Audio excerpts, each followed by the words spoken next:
Assalamualaikum warahmatullahi wabarakatuh. Perkenalkan, saya Asmiranda dengan NIM 2020203861211045 Prodi Manajemen Keuangan Syariah. Pada kesempatan ini saya akan menjelaskan 5 materi yang saya telah pelajari pada mata kuliah Ekonomi Makro Islam. Yang pertama, Sistem Ekonomi. Yang kedua, Sistem Ekonomi Islam. Yang ketiga, peran pemerintah dalam ekonomi makro. Yang keempat, uang dalam ekonomi. Dan yang terakhir, kebijakan moneter konvensional dan Islam. Yang pertama, sistem ekonomi. Definisi sistem ekonomi adalah cara atau strategi suatu bangsa atau negara dalam mengatur kehidupan ekonominya dalam rangka mencapai kemakmuran masyarakatnya. Ada beberapa sistem ekonomi yang perlu kita ketahui. Yang pertama, sistem ekonomi liberal. Sistem ekonomi liberal disebut juga sistem ekonomi pasar bebas, yang mana sistem perekonomian yang memberikan kebebasan sepenuhnya dalam segala bidang perekonomian kepada masing-masing individu untuk memperoleh keuntungan yang sebesar-besarnya. Yang kedua, sistem ekonomi komando atau etatisme. Sederhananya, sistem ekonomi komando adalah sistem ekonomi di mana pemerintah membuat semua kebijakan menyangkut produksi, distribusi, dan konsumsi. Dalam sistem ini, kontrol pemerintah sangat tinggi, yaitu mengatur semua aspek kegiatan ekonomi. Yang ketiga, sistem ekonomi sosialis. Sistem perekonomian sosialis merupakan sistem perekonomian yang menghendaki kemakmuran masyarakat secara merata dan tidak adanya penindasan ekonomi. Contohnya itu seperti pasar. Yang keempat, sistem ekonomi campuran. Sistem ekonomi campuran merupakan campuran atau perpaduan antara sistem ekonomi liberal dengan sistem ekonomi sosialis, yang mana membahas tentang masalah-masalah pokok ekonomi mengenai barang apa yang akan diproduksi, bagaimana barang itu akan dihasilkan, dan untuk siapa barang itu akan dihasilkan. Akan diatasi bersama oleh pemerintah dan swasta.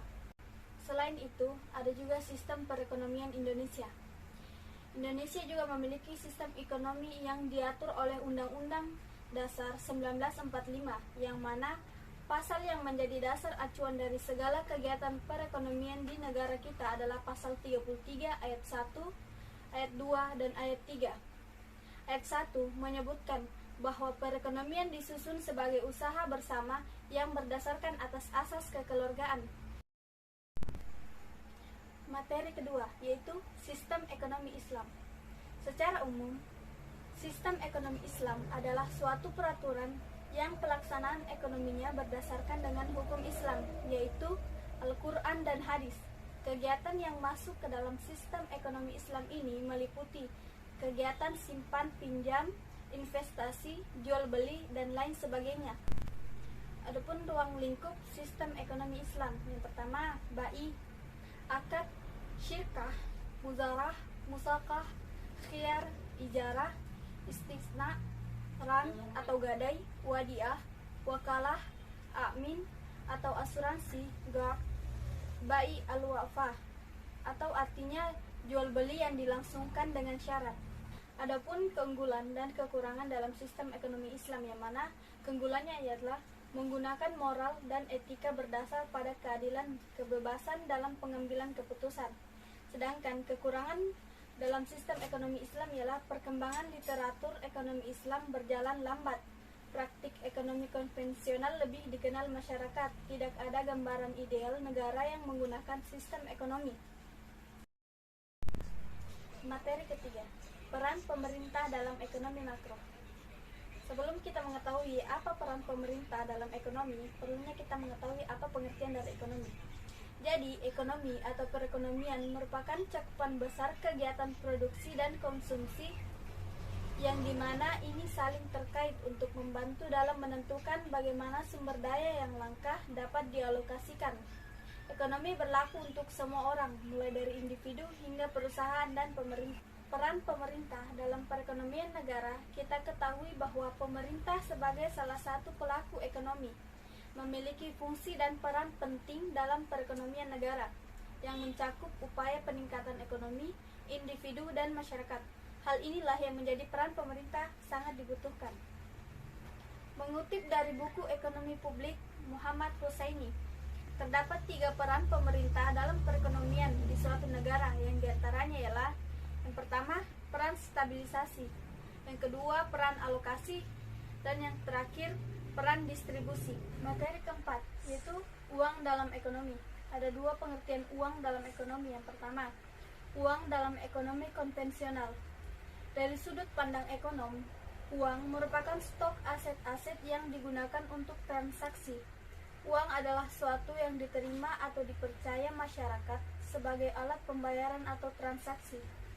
Yang kedua, uang dalam ekonomi Islam.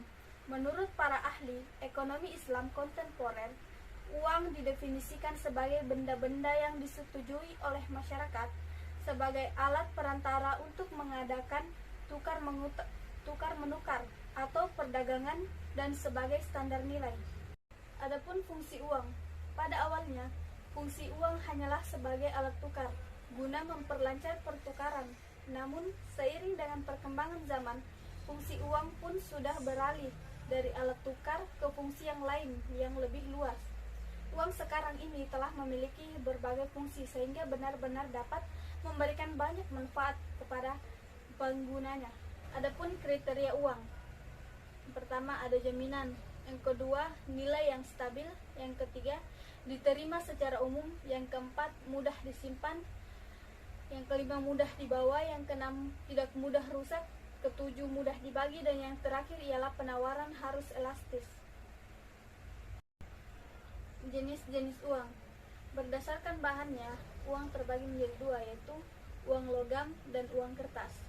Berdasarkan nilai, uang terbagi menjadi dua, bernilai penuh dan tidak bernilai penuh. Berdasarkan lembaga, ada uang kartal dan uang giral.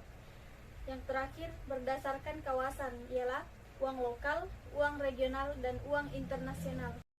Materi terakhir, materi kelima ialah kebijakan moneter konvensional dan Islam.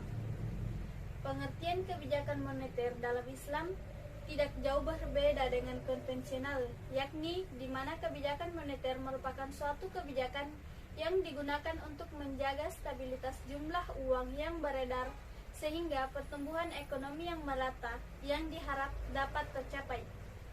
Adapun prinsip-prinsip kebijakan moneter, yang pertama, mempunyai satu tujuan akhir yang diutamakan. Yang kedua, bersifat antisipatif. Yang ketiga, sesuai dengan prinsip tata kelola yang sehat.